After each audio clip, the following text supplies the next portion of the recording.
Good evening, family. You tuned into another version of The Journey 2020. And like we like to say here, the journey is from me to you and from you to me. And tonight we have a stellar panel with us. And even better than that, my quintessential host, Charles Morris. How you doing, Charles? You know, I keep telling you I have to bring a dictionary, you know, to try to keep up with Dr. Robinson here. So, you know, tonight is going to be a fun show, but at the same time, it's a reality check. And, of course, we're going to try to be real. And the interesting thing about us, people of color, we have a good sense of humor in how God made us, in the sense of the things that we face. Because what we're going to talk about this evening, it's interesting how when other people face some of the things that we face, just a small smidget, and they seem to lose their mind and get very angry with something that we face all the time, and we're able to deal with it in a way that we can move on, advance, prosper. But at the same time, there's also that has kept us back, and things that has been implemented in us since the beginning of slavery that we still now carry on today, which causes also a lot of problems as well. So I'm going to let you.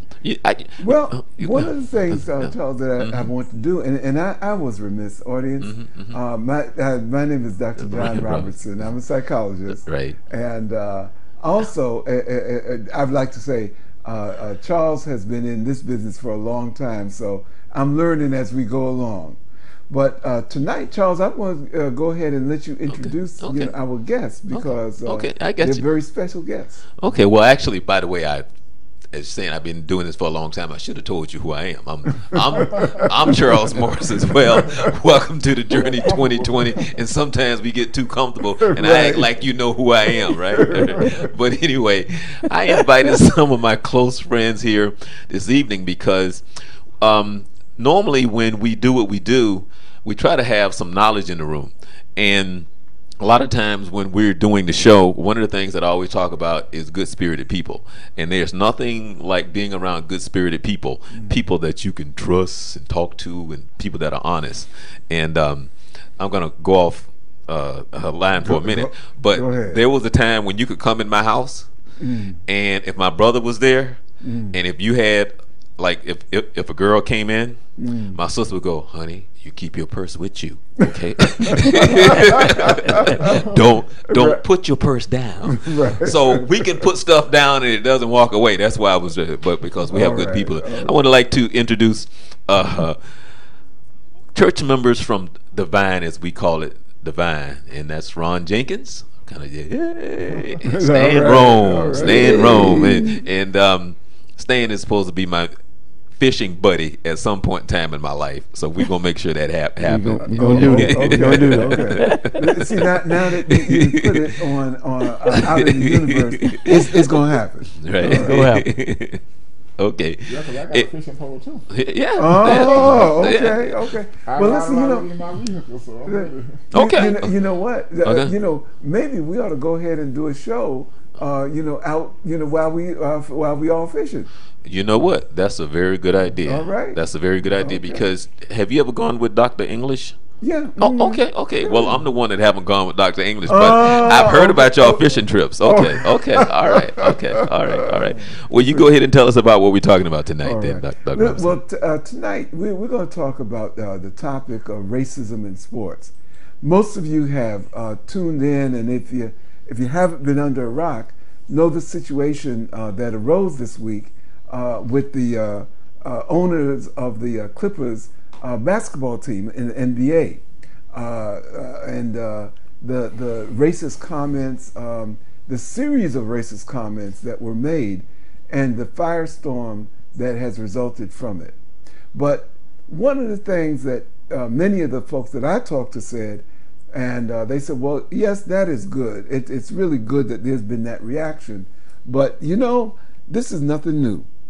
That there's been this kind of thing happening time and time again. They said the only thing different this time is that it was caught on video, and that now that we have the internet and news gets out a lot quicker, that there's been much more of a vigorous response. But tonight, with the guests that we have, we're going to put a little light on it.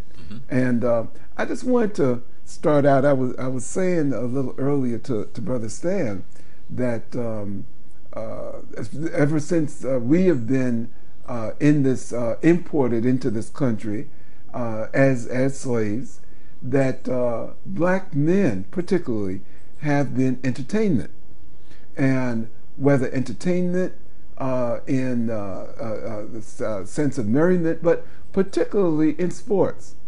And during a time, and this is historical fact, that many slave masters would put on contests between the strongest and the at times toughest of black men, and place bets on them, so that money and race and sports have been connected from the beginning. And so these, and it was not just for entertainment, but there was a purpose behind it. At that time, that with the black men going at each other in the boxing matches that would be bet on, that it would also serve as a diversion, so that if the slaves were dissatisfied or thinking about planning an escape from the plantation, this sport, this event, would catch everybody's attention. And the energy that would have been put towards trying to literally get off the plantation would be absorbed. And then often the individuals selected to participate in this were the individuals who were the most likely leaders, you know, or again, the strongest, and then often the smartest. So you would get these blood sport contests that would result in often damage and serious damage to those, you know, that were fighting against each other. Now, that was back then, and many of you will say, well, you know, that was in ancient days, and we've come a long way since that time, okay? But I just want to share one more historical thing, and the brothers here will remember that, or I shouldn't say remember, but you will have read about this because y'all too young to remember also. But this is from the 1936 Olympics, okay? And everybody knows that Jesse Owens won 4 gold medals, and that Hitler was, you know, too PO'd, you know, that he couldn't almost talk, etc. But the interesting thing was that our team, the American Olympic team, also had the same kind of racism that was going on. And that is, one of the coaches, you know, when he was asked to comment as to the performance of black athletes, said, well, you know, it was, this is a quote, it was not long ago that the black athlete's ability to sprint and to jump was a life and death matter to him in the jungle. His muscles are pliable, and his easygoing disposition is a valuable aid to the mental and physical relaxation that a runner and a jumper must have. Okay? And then, of course, there was even more recently, and this is in the, if I remember, in the late 60s, early 70s, the thought that black folks, you know, were more athletically capable, able to run fast and jump higher because we somehow had a longer thigh bone, okay, and that made us just superior athletes, okay, you know. And you started saying, go ahead. Yeah, that was a quote from Snyder, the gambler from Las Vegas back in the day when he was a commentator. Right. In sports. He's the one that said that actually why do black athletes excel more at sports football than white athletes? He said, well, in slavery they were bred to have higher, better hip and thigh bones and muscles, like a horse. Yeah, for these type of events. So they were bred for that, and he in turn lost his job because of those comments. Right. That was one of the things that I was going to bring up, because what he did was he spoke the truth in the sense of what he said. Yes. And the media didn't like what he said, but what he said was the truth in the sense of what they did in slavery for that purpose. And so when he spoke about the history of this country, he got fired. You know, and you sitting up there and it's like, well, we all know that, but they don't want to own up to the reality of what they did or what they do. And that's what we find more amazing than the actual racism itself, because we know it exists. We live with it every day. So I think the funniest thing, I think, for most people of color is that when it happens, like when that happened, most black people are not going, really? You know, everybody, you know, people are not going, really? And we like, huh? And we deal with that all the time. The response more is, okay, here we go again. It's like Snyder's response was in contrast, same contrast as a Rodney King beating. We all knew it happened, police brutality happened, but until we saw it on video, it brought a lot of reality to it. The same thing with Snyder speaking out the way he did. You know, we know that they kind of think that way, but when they actually express their views, knowing that our athletes makes them millions of dollars, he said that he gives them cars and food and money and stuff. You know, that's his thought. He's giving it to them, not realizing that their business interest is making him money also. Right. And see, when Jimmy the Greek is who you're talking about, and I still say the majority of people of color didn't have a problem with what he said, because that's what they did in slavery, based on the mindset. Because what you said last week on last week's show, and we're talking about people that run the country, it's the same mindset. Can you briefly share what you said last week, just briefly? Well, listen, you're going to have to remind me, because I said a lot of stuff. No. Remember when they were talking about they had to get bigger bullets? Yes. Talking about the drug laws. Right. Yeah. And right, and it was that in the trying to implement the cocaine laws, back in the day. This was the from my memory serves me right around in the 1920s. That one of the rationales were that if Negroes were allowed to get access to cocaine, that they would have to have higher caliber bullets because the cocaine just imbued blacks with superhuman capabilities that the ordinary bullets that they were currently would not stop them. Okay, but you know what? You saying that that didn't just happen back then. That happened in World War II with the Japanese. What the Japanese, when we were fighting the Japanese said they had to use bigger caliber bullets for black people to stop them. Okay. Exactly. But that just proves how we are seen around the world. Yeah. Because we talked about this earlier, because they made a movie, and the movie was called A Brother from Another Planet. So based on that movie, it was like, even if you go out in space to another planet, if there's black people, that's still how they gonna see us on another planet. It's the same thing, And it's kind of like what Chris Rock said in concert. He said, there's some poor white people out here at my show right now, wouldn't trade places with me, and I'm rich. I'm rich, and y'all say, I got this white thing, I'm just gonna ride it out because y'all know how y'all got it. It's really a cultural thing, because the same thing happens even in our minor league sports. Like every year, my basketball team, at the end of the year, I give them a picnic and trophies. But I noticed that a lot of times, majority of the whites don't show up after the season. Because they feel like having fun at a picnic with blacks is not something that they want to do. They can't see having that kind of fun together. That's generational. Because I think that if your kids You put all kids in a room, they don't know color. But the adults, that's where the problem comes in. They keep it going from generation to generation to generation. You know, that's a good point. I know that you gentlemen have probably seen the movie 42 with Jackie Robinson. There was one of the most telling scenes in there was a scene where he is playing, I believe it is in Cincinnati, and a father was there in the stands, white father, yelling racist slurs. Before this, his youngster, who was about 10 years old, is all excited about seeing this baseball game and just being there, etc. And the camera switches from the father spewing racist epithets to the little kid who at first has this confused reaction, you know, and is wondering what's going on.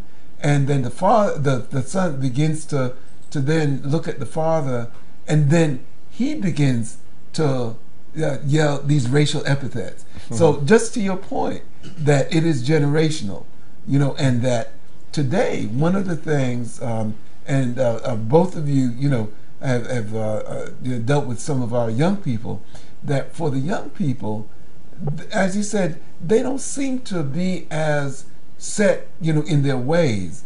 But again, given them growing up in the environment, they begin to take on some of the attitudes, you know.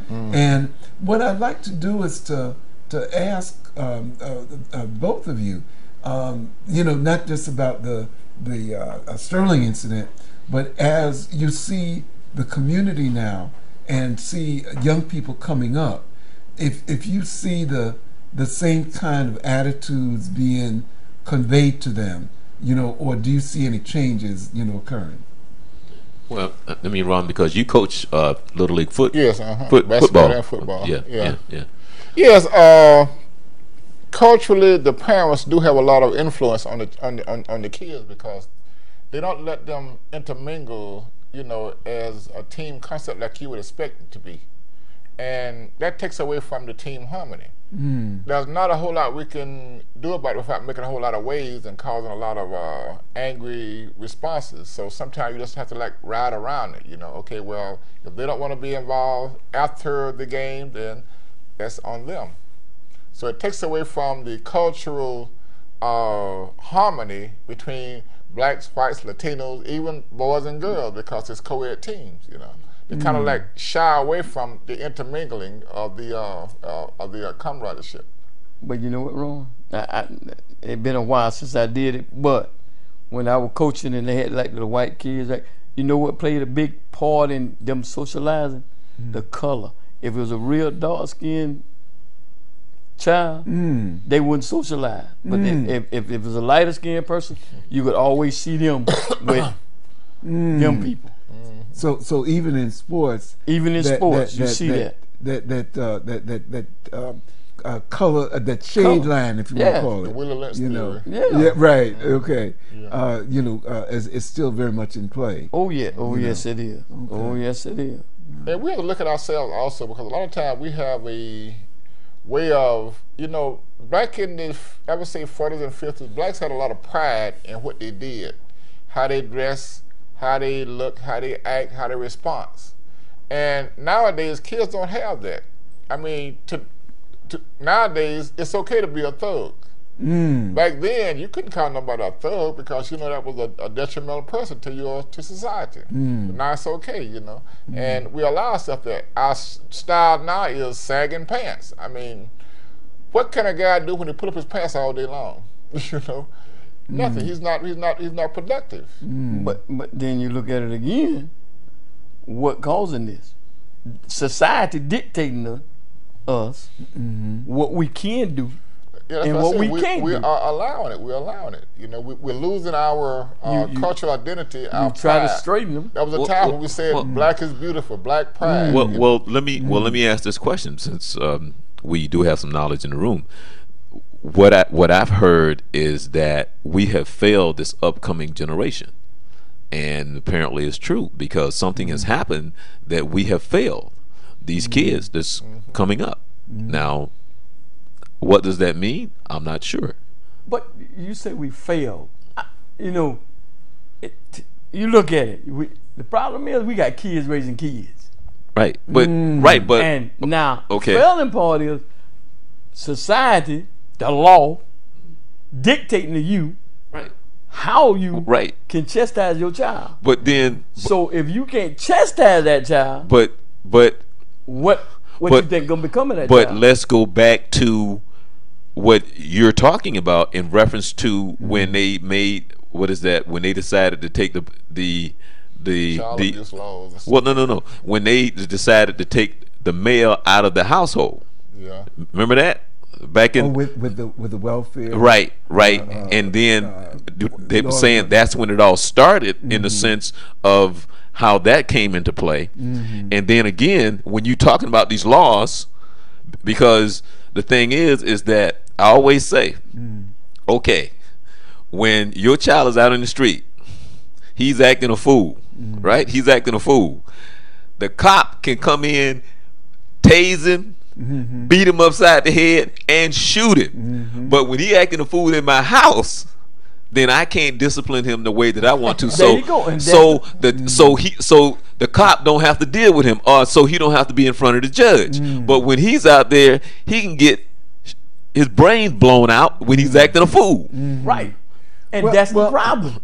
Well, let me problem. let me do. See, usually Charles is the one that causes trouble. I'm going to cause a little trouble, tonight. Okay, and I would say I think that it's a pitiful excuse on our part. Okay, to blame it on the laws. Okay, because and why do I say that? When I was coming up, okay, and when my father told me, said, I brought you into this world, I take you out. and I can take you out. And no, they didn't have as many child abuse, but they knew that, it's a possibility that somebody could come in. But my father was the kind of guy that said, well, listen, when they come, you see, they can pick up your body, okay? And in fact, if you still can talk or walk, you can tell them what I did and why. Okay? But look at it this way, though. Okay, that's when you're in the house, right? Okay, you say what you want to say. That kid go to school, cause take it from me, this first-hand experience. Okay. Said, my grandma said she gonna kill me. Next thing I know, I get a knock at the door. Okay. Oh, you say you gonna kill your grandchild. I look at the beauty. I looked at the lady and started laughing. They sent a 22-year-old person, ain't got no kids, don't have any kids, to tell me my wife gonna kill my grandson, and supposed to find out why did she make that statement. Right. First thing, my question was, do you have any kids? First of all, how old are you? Right. Okay. Right. And that's what it's all about. That you can say it. We'll say that. Right. But I'm gonna kill you. Right. But we don't really mean we're gonna kill Right. you. Oh yeah. But if they go tell Right. to the school, and then look at it, if they tell the teacher don't tell, and something happen, Oh yeah. what gonna happen? Right. So you got a big old snowball rolling there. But again, I'm gonna take it back to some reality, and that is that the problem with us now, at least you're there, okay? How many of our black men are there? Okay? Because with what I see happening a lot is that you have, like they say, you have the grandmothers trying to take care of not only the grandchildren, but the often the children of the grandchildren, and this lady hitting up, in her high 70s, 80s, or whatever, Too many of our good brothers, are either, like I said, either in jail, on drugs, or dead. All right, and so there is a gap. So some of what, and I want to take us back to what is happening. We're talking about the sports thing, but I see it as part of a whole. Of what is going on, and that is that I see so many grandparents who are tired. Oh yeah. Okay. I know I'm one of them. I'm one of them. I'm tired. Right. I got a 15-year-old grandson. Right. Well, I'm about to lose it. Okay. I'm about to lose it. Okay. You know. But you know the even the fact that you were there though, he's gonna think at least a little bit longer before he just as they say, loses his mind. Okay. But he already done lost his mind. Lost his mind. You know, these kids coming today, and I hate to say this. Okay. They got hidden agendas. I hate to say it. They got hidden agendas. And their agendas, and you know, one reason I say that, because of the media. The media blew everything up. Right. The rappers, the music. they show all the good parts of it. They don't show the consequences behind it. See, and these kids looking at that, saying, well, if he can do that, I can. Like one kid came up to me, I told him, I said, you don't need to be doing this. He said, how much money you make? I told him, he said, I make that much in a few hours. Okay. And put his money back in his pocket. And you know, and I've had that happen to me. I've had that happen to me. And I told him I ain't got to look over my shoulder though. There you go. You got to keep looking over your shoulder. There you go. But they don't care. Well, and you know say? what I've had to do, you know, with some kids, because I've had them, you know, come at me like that and pull this big old horse choking, you know, right out of their pocket, and I'll say, brother, you know, that's good, you know. I said, I'm glad for you, but you know something, I'm gonna see you about 3 years from now, okay, and I'm gonna be out here, you know, riding in. You know, I got it cleaned up a little bit. In my humble car, you know, living my humble lifestyle. But I'll be able to go home at night, and I'm going to ask you to ask yourself the question: where you going to be? Okay, and I've had to run down the kids. I said, okay, you got that little, you know, couple $100 in your pocket. Okay, I said, now, do you know how much, if you manage to get to college, do you know how much you gonna make over the years when you be sitting up in the white man's jailhouse, you know, and eating bad food and having to watch your butt at night? And I said, while you doing all of that, your white counterpart is going to be making enough to buy him, you know. And I pointed out to kids, I said, you see that house over there? Okay, he's gonna have that house. You gonna be, if you have a house, okay, which you won't, cause you're gonna be a felon, okay, and you're not gonna be able to get no loan. You're gonna be sitting right up here, right where you are in the hood, you know, talking about what the white man did to me. All right, and that's the first thing come out their mouth, right? Or these white people. You got to stop and look at yourself. They want an easy life. It has to come easy to them. If it don't come easy to them, they don't want to deal with it. They don't deal with the consequences. I tell my son and other kids, I said, listen, when you want something, you got to go work for it. You got to put the time in. You got to look at it. You don't just go get it. You got to put the time in. Just check it out. Make sure it's what you want, what it takes to get it, and go about the steps it takes to get there. But nowadays, they got one step on the corner, and that's it. Instant. Right. They looking for instant. You know what? Go ahead. What they fail to understand is, them people gonna always own everything. They ain't realized that yet. Y'all holler about this one got that. Where did he get it from?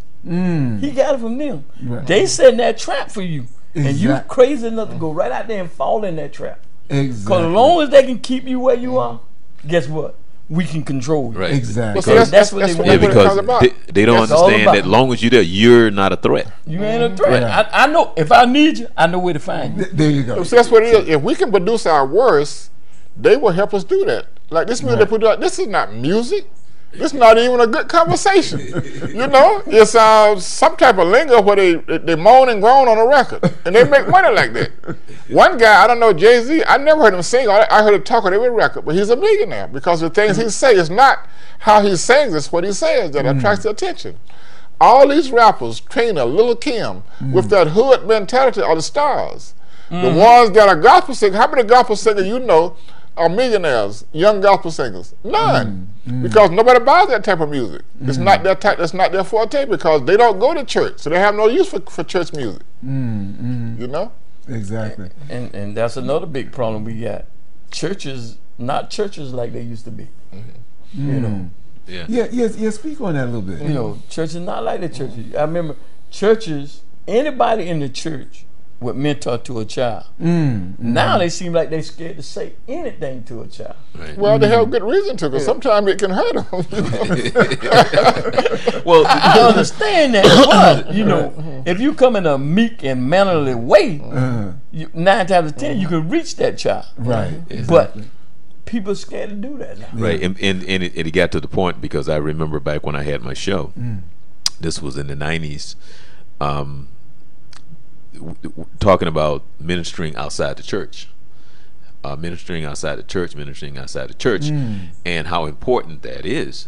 And then there was the reality check, you know, especially when it started in the 80s and it came on into the 90s. And because up in Boston, when the gentleman was talking, they had Linda Chapin flew him down as a speaker at one of the Orange County events, and he was on the cover of Time magazine at the time, because what happened was, you know, you got that gang member thing going on, and it didn't happen more than once, more than twice, where they got the funeral going in, they come into the church doing the funeral, and then they shoot up the church. You know, so now there's no respect, you know, whatsoever. And then now the reality check is you got to get outside the church and do what church is supposed to do. You just can't come in with people, you can't minister to people who just walking through the door. Now you have to what you're supposed to do is get outside and do the ministering the way that it was supposed to, the way it was meant to be. Right. You know. Right, because they a long time ago, if they know you're a church member and they were doing something wrong, they'll try to stop. Right. Now they don't care. Right. They so shoot dice with that. This preacher said he was at this church. They were shooting dice on the church doorstep. These young kids coming today, they just know but you know, morals. But you know, I'm gonna put it back on us though. You know, and I really have to go back to the old generation. You know, that came up, you know, before me, and a little bit, you know, my generation, and that is that I think that in some ways we've gotten too comfortable, okay, and that is, you know, in many ways when we were all, and we didn't even know it, say when we were all, let's say, poor, you know, we didn't worry so much about the things that we had to lose. Well, we didn't know we was poor. We thought right, we were poor. Exactly. That's part of the problem. Right. Exactly. That media again, that TV and all that stuff, throwing it out there to them, we have had, and they eating it up. Right. I know we have had a lot of fun, like during Christmas holidays and everything, when we couldn't get the kind of toys that was on sale. We could take an orange crate and some tires, put some wheels on it, and a couple of rubber handlers, and we could drive around town. You know, we made our own skates. You know, we made our own kites. We could take newspaper or plastic, tie some of mama's old cloth on the back of it for a tail with strings, and I mean, we had a good time. We made our own. We made pop guns. We made stuff. You tell a guy, go outside and make me a pop gun. He's where do I buy it from? Who's selling it? Which one of them thugs selling one? They don't know what a pop gun is. They don't know how to go to a Chinaberry tree and make it yourself. They have no idea how to get that. You know how to get what they call the Ella. And then how to make the stem. And it took some technique. It took some technique to do that. It's some skill, but they don't have no skills nowadays. We used to go hunting in the woods that are now our subdivisions. It used to be wild land. We go out there, we trap rabbits and squirrels and possums, and sometimes we get a snake in there, but we didn't want him. That's how we live. You asked about eating some rabbit and possum and we live. We eat that. But I ate what was on the table. Exactly. I had no choice. Exactly. Well, see, now I'm gonna tell myself, because I'm basically a city boy, okay. But the kind of thing that you were talking about, of making something out of nothing, is the same thing that we did. You know? Oh yeah. But today, and see again, I got to put it back on us. All right, we think that that we have to buy our kids latest iPhone, or that we got to buy them the latest version of whatever Nike puts out as the sneakers.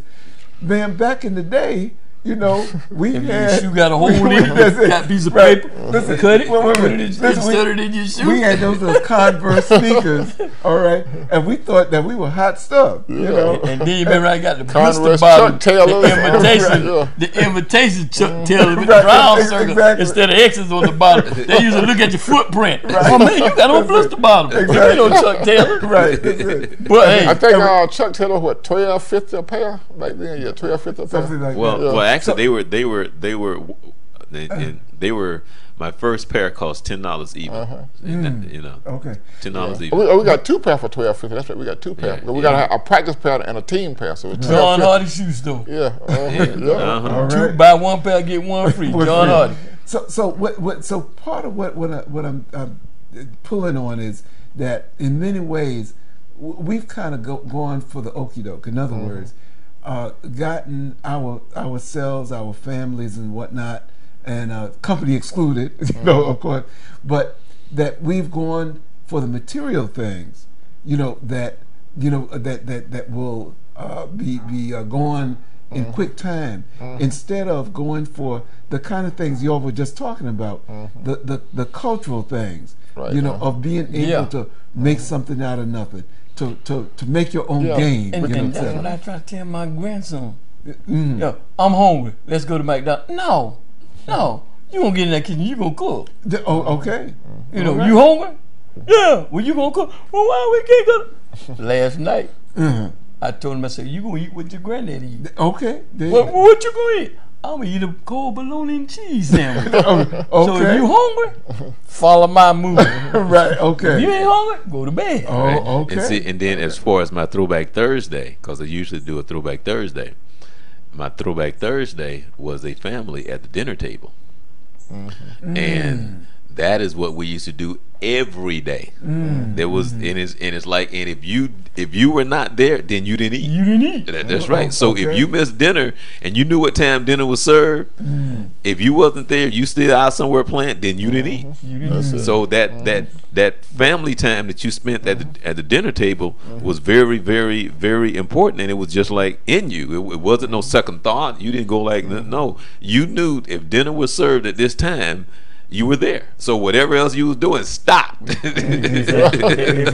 you see that sun just bite down, you better be making home, right? Because you ain't gonna eat. Right. We didn't have no daylight saving time either back then. It's like, us, we're mostly baby boomers. We're baby boomers. So we came on the aftermath of our fathers and forefathers and mothers that actually had to fight for their rights to be citizens, to be respected, Right. I remember, I think I was about 12 years old, and we used to see a bathroom that says men, women, and color. And I said, well, why do they need 3 bathrooms? They said, well, 1 for men, women, and color. And you go to colors, that's one that didn't get cleaned up. And later I started thinking about it. I said, why would they spend all that money to get an extra bathroom just to say color that they wasn't going to clean up? It didn't make no sense to me. But it was the division of culture that they wanted, like Mr. Sterling. He doesn't want that togetherness. He wants to know that you can recognize black people out there. Don't bring them around him, because he does not want to deal with them in his environment. Because he does. The main thing is he doesn't know how, and he consider blacks as expendable, something he can buy and sell. A commodity. But he is not that. But you know what's surprising to me that no one has talked about in the media? If you listen to that conversation, he's talking about really his circle of people. Yes. That's really what he's saying. Because my circle of people hit me back saying, you on Instagram with this colored person. And in my circle, that's a no-no. And that's really what he's saying. But nobody is talking about that. He's talking. See, it's not just Mr. Sterling. it goes beyond it. Like I said, the circle. Right. So that's there's what I'm a lot of circles around. So his people and his culture, because he's talking about his culture. Now wait a minute. Wait a minute, y'all. Now let's come to reality now. Right. They always been after them good-looking black women. No. So it ain't. No. That's not what I'm talking about. That's not what you know what the problem to me. But what his problem came in. What his problem came to me is he seen what he thought was his commodity with one of us, and the first thing he kept his mindset being an old man, his girlfriend being seen with one of us, but a prominent one of us. But that's not what I'm talking about. Nobody have what he had. No, but what he was talking about was the feedback from his circle. Yeah, because he was talking about. He even said on the show, he said, you can sleep with him, you can hang with him, you can go out with him. I don't care. Just don't bring him around me and don't bring him to my game. So it wasn't about he cared about her. She was, like I said, a commodity to him. It was somebody. It was just arm candy to him. You know, people hitting him up saying, "Hey." And I'm she's sure on that, Instagram with Magic Johnson. Yeah. But what he said today, not about anything other than, you know what he said?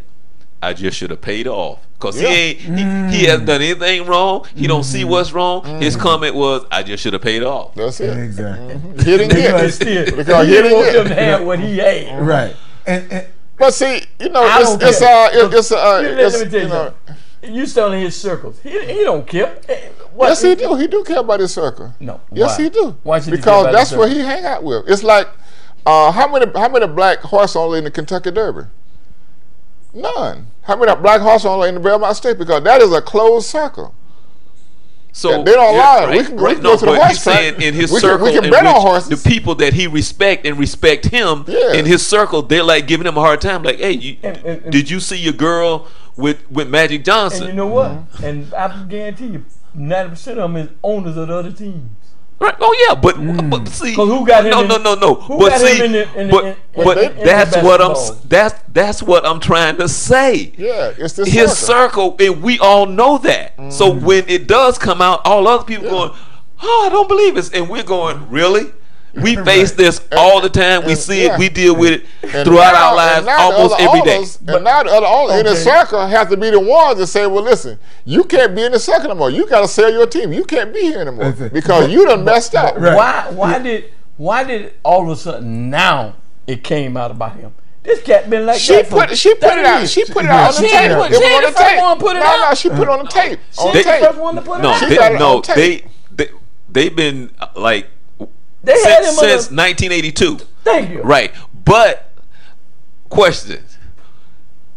How you get 2 Lifetime Achievement Awards from NAACP. The NAACP. So he giving somebody some money. Oh yeah. I mean, he got to be giving somebody some money. That guy stepped down, by the way. Right, yeah. Okay? Yeah. You know. Because just check this out. He owned all them apartments.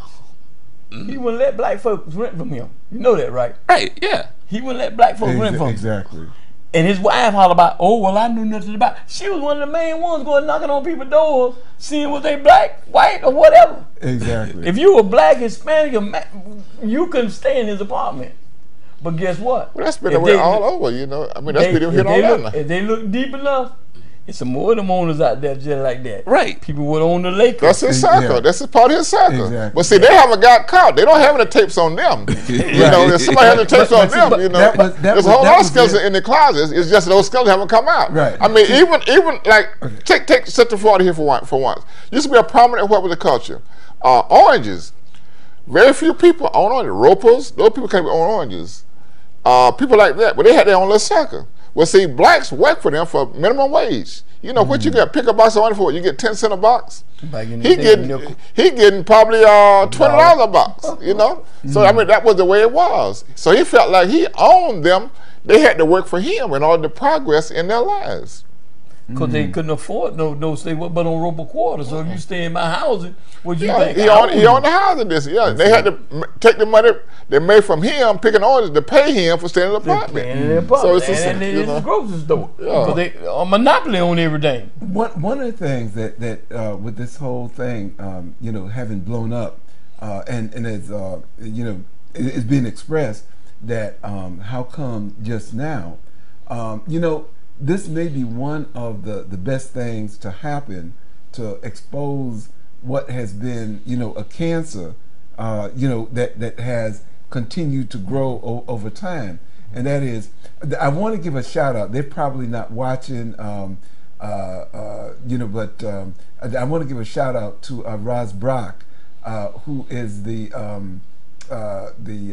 NAACP board chair, who made a very clear public statement to the Los Angeles NAACP that started this whole thing, where the gentleman that headed it up had to resign, and also to Ben Jealous, their executive director.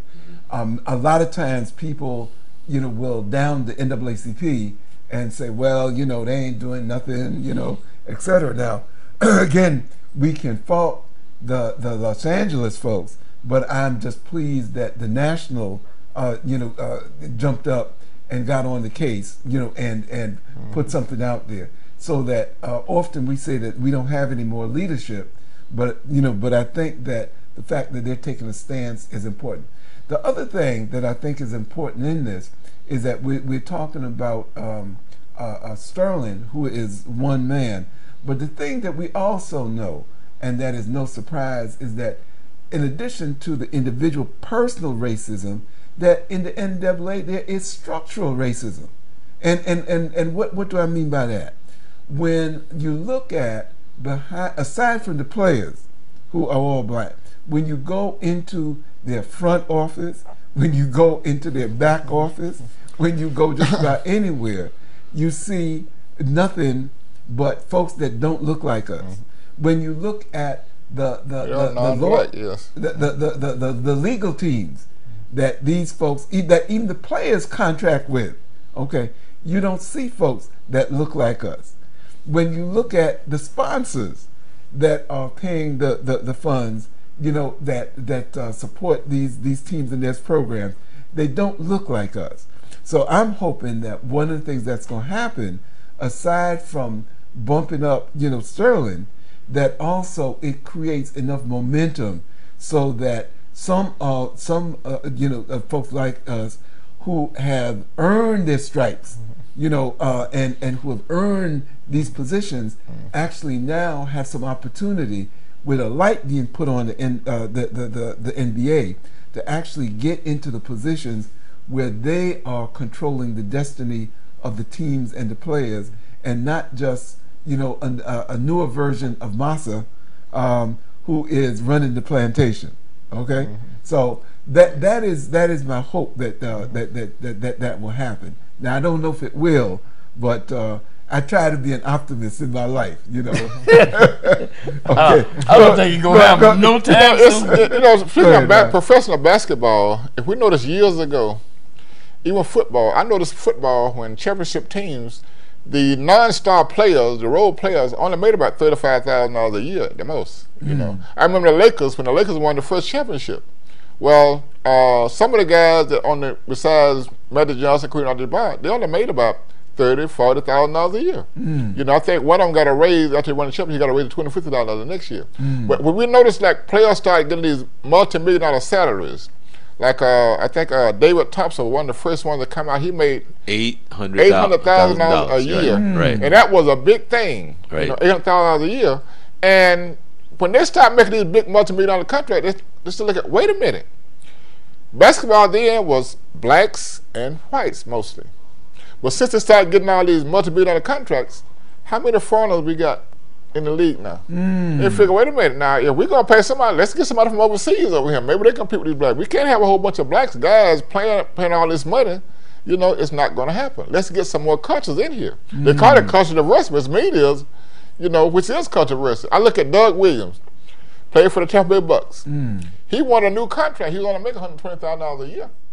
He won a new contract. Said, look, I want $800,000 a year. They said, no, we can't pay you that. We'll give you $450,000 a year. He said, well, the least I sell for is $600,000 a year. They said, well, no, we can't pay you that much. So he went to another team, one of the USFL teams. I think it was Arizona Outlaws or Wranglers, something like that. Until the Washington Redskins figured, well, we need a good quarterback. They got Doug Williams. Look what happened. They go to the Super Bowl. And won. Yeah, and won. But they did not want to pay the money because he figured he was not worth the money, not realizing his importance to the game, his knowledge of the game, his athletic prowess that can help him win the championship. Exactly. You know, it's interesting that you mentioned that because, you know, it just tells you how irrational the racism that occurs. Just as, you know, you were talking about the white, black, and colored bathroom, you know, which costs these folks money. And I say anytime you get that kind of insanity that you're not dealing with rational thought, you know, etc. And one of the things that, again, referring back to Jackie Robinson, a lot of people will lionize Branch Rickey, okay, and about, you know, how he you know, bucked the cultural norm at the time, which he did. He bugged it, right? But what it was all about. Exactly. And the movie and in real life, he said it's about winning. That's okay. It's about winning, and of course, you know, about winning is about money. Money. You know, and so I believe that once the irrationality, you know, of what is going on now in the NBA and in other sports, that where you get some folks who not out of that particularly that they love us or they want to see us ahead, but when they begin to realize that, you know, I better get a black general manager in here, or not so much a black general, but I want to get a general manager who will create a winning formula for me, okay? And realizing that many of our folks have that skill and that capability. When they realize that, and I know you'll remember back in the day where they said, well, you know, a black man can coach a NBA team because we just don't have the intellectual capacity to do that. Now, not only do we have that, but we're having not only at that level, but assistant coaches, etc. Go ahead. You know what? The biggest problem I see with us is once you put a roadblock in front of us, or you make the road bumpy, we got a tendency to say, you know what? Keep it. I don't want it. And that's the mentality we got to get out of. Because all these players, you making all this money, why don't y'all own a team? Good point. You know, y'all complaining about what the general manager's doing. Own your team. They got the money. And see, one of the things, and when I would try to talk to our young people, and you try to use, you know, examples. Well, I won't go to that one. Howard Hughes. Right. Howard Hughes, and I try to use him as an example to say he was a man who had all the money in the world, but didn't have somebody to come around him and say, "Come here, you need help." Instead, they found him with needles in his arm and weighed about 90 pounds. You know, you're right. And then just try to use examples. But the other part of that too is for coaches, like when Texas just hired the brother to coach Texas. Now, when they hired the brother to coach Notre Dame. Now that was a big major step, but unfortunately, we know that he can't fail the way the whites fail. No way. And so when the coach of Texas now, he has to win right away. There's no, well, you give him 2-3 years. No, if he don't win this year, next year, as in like maybe 10 games or more, he's gone. But now if there was somebody white there, they could win 9 games, you know, the first year. Look at Tampa Bay. Look what Tampa Bay did. Man came in there for what, a year and a half? You out. Right. Yeah. You came in, made all these changes, you tell me you're going to be a winner, you in the winner, you got to go. Right. But they fail to understand those players weren't players that he drafted. Right. Some other person drafted them. Right.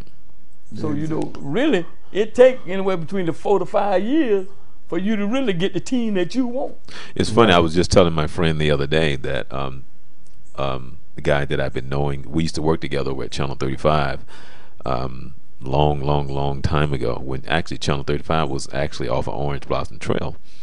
And one of the gentlemen, and I said this because I knew he would be surprised that this white gentleman that we work with, his name was Ben. I said, do you know what Ben told me? And I always remember this because I was just out of college, and something had happened, and I was complaining about it being a person of color, and it had to do with somebody white and da.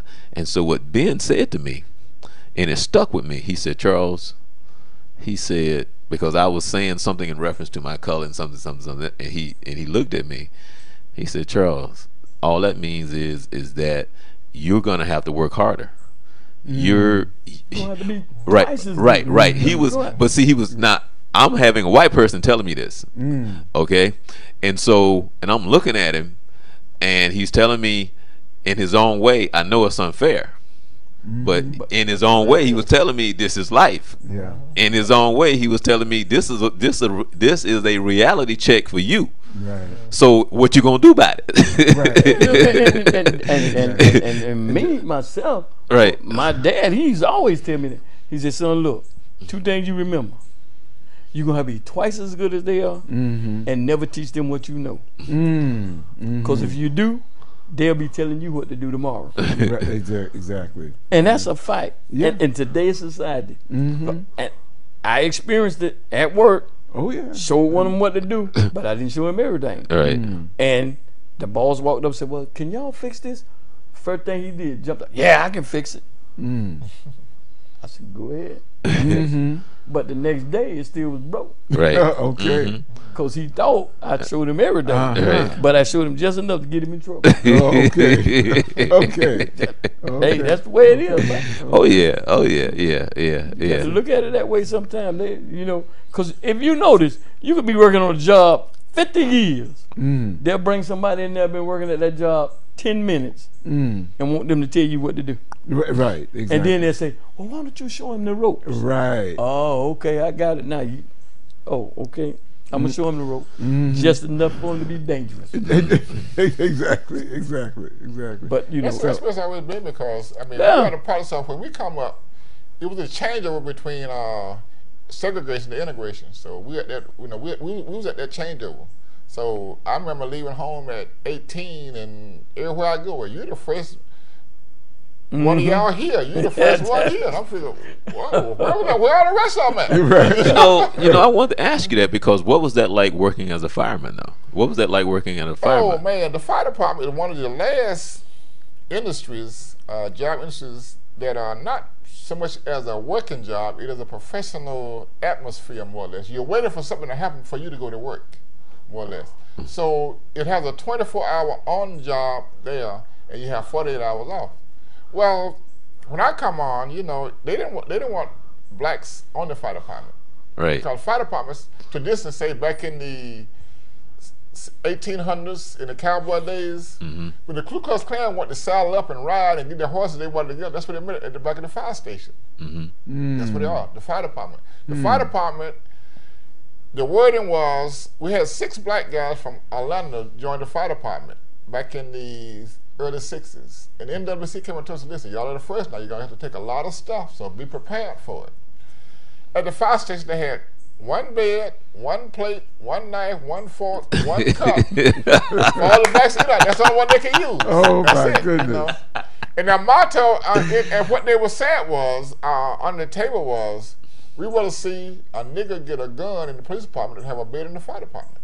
Because they don't want to see that in that. It was a lifestyle to them. They told me when I got there, I spoke my mind. They said, this is our home away from home. I said, you ain't never paid a mortgage here.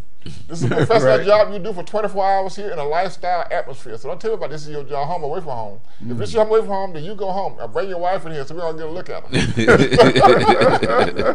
See, because they consider me a radical, Cause I did not put up with, when they said blacks couldn't swim, and they had scuba diving courses, I took those courses. Right. Okay. So I got certified in Naui, Piety, rescue diving, YMCA certification. Cave diving, I was working on cave diving for a while there, but I couldn't really afford the cave diving because it's so expensive, so I didn't get to that point. But when they said blacks couldn't swim, you can scuba dive, I can too.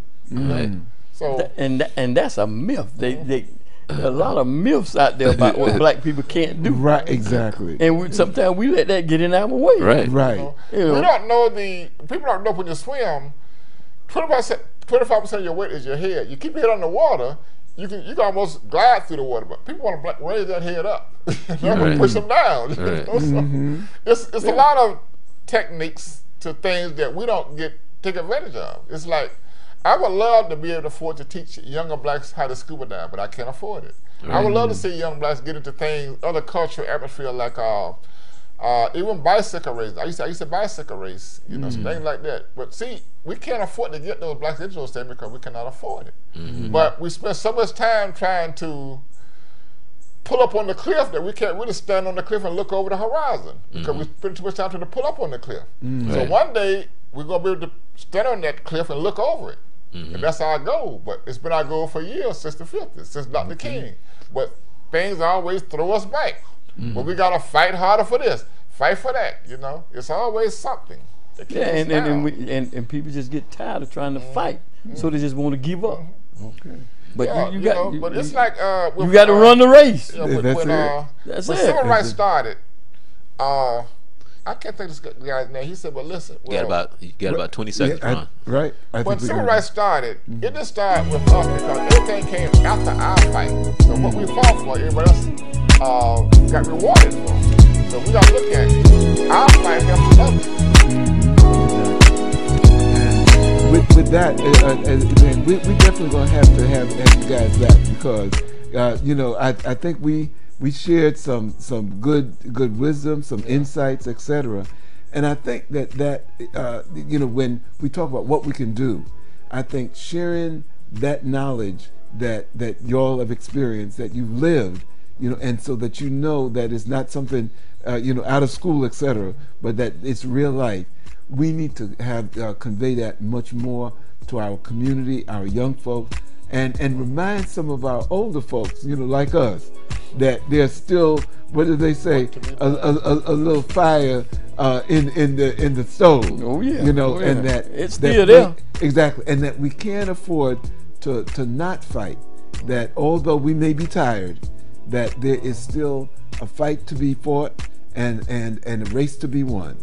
And so with that, family, we've brought you another version of the Journey 2020. We hope that you enjoyed it. We will have our barbershop crew back and join us next week. I will not be here next week, but we will be back. Charles, we'll be back the week after that, right? Yes. Okay. Yes. And but we will have something for you next week anyway. So again, keep on, just listening into us. And again, the journey is from me to you and from you to me. Good night. Thank you for joining us.